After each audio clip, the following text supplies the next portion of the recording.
Well, a free practice session is never really an interesting session for a common viewer, but the Australian Grand Prix has proved it otherwise by providing a very eventful 2 free practice sessions. With Alex Albon yet again putting the car in the wall at the exact same corner as last year, destroying his chassis in the process. With Williams being so behind on their schedule during the winter break due to the massive reformation that's taking place with the team's operations, the team has started their 2024 season campaign on a bit of a back foot, with their 2024 car even arriving to the track only during the preseason test. So the team has basically started the season with only 2 chassis, with the spare one being ready for the Japanese Grand Prix. With Albon's car's chassis now being deemed unfit to race, the team has made quite a brutal call to give Logan Sargent's car to Albon for him to continue for the rest of the week, with withdrawing Logan Sargent from rest of the Grand Prix. And this is particularly a pretty tough decision to make, as this is a track that has boded pretty well for the Williams in the last 2 years.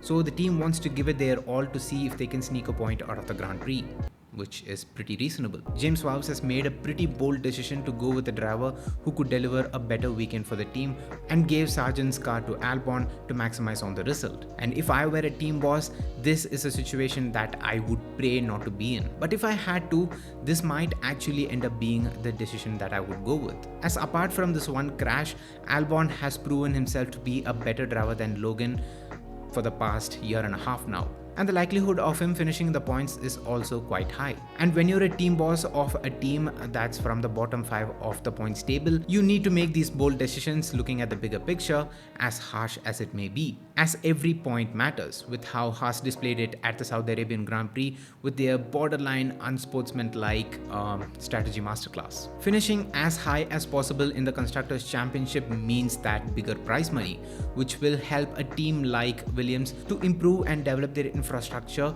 for them to be better in the upcoming seasons. And now looking at the situation from the driver's perspective, I think it's pretty straightforward. For Alex, it's just straight on pressure. I mean, after being given your teammate's car, after you putting your own car in the wall, destroying the chassis, and also being the reason for your teammate to be withdrawn from the Grand Prix, yeah, the stakes are quite high for Alex Albon. He needs to make sure that he doesn't make a mistake anymore for the rest of the weekend, and also has to make sure that he maximizes on the result for the team so that he can prove to the world that the decision that the team took was actually worthy. And for Logan, man, it's a really tough situation for him.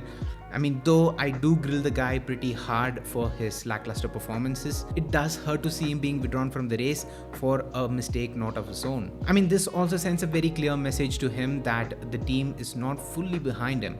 That could take a huge toll on a driver's confidence. This could become his fire to prove the team that he is every bit worthy to hold on to that seat by providing great results for the team in the upcoming Grand Prix, or it could take a toll on his confidence, knocking it even further, knowing that the team is not fully behind him. I mean, I really do hope that Albon does well for the rest of the weekend, and I also wish and pray that Logan takes this as a fuel to enrage the fire in him, to prove the team that he is worthy to stay and that he is a driver that the team could rely upon. Formula 1 is a ruthless sport. I mean, as much as it is a team sport where everything needs to come together for it to make a great result, at the end of the day, teams think of their own betterment and drivers for themselves. Let's see what happens today in the qualifying session. I mean, Red Bull seems to be struggling, with both Aston Martin and Ferrari being right up there to spoil the party for Red Bull.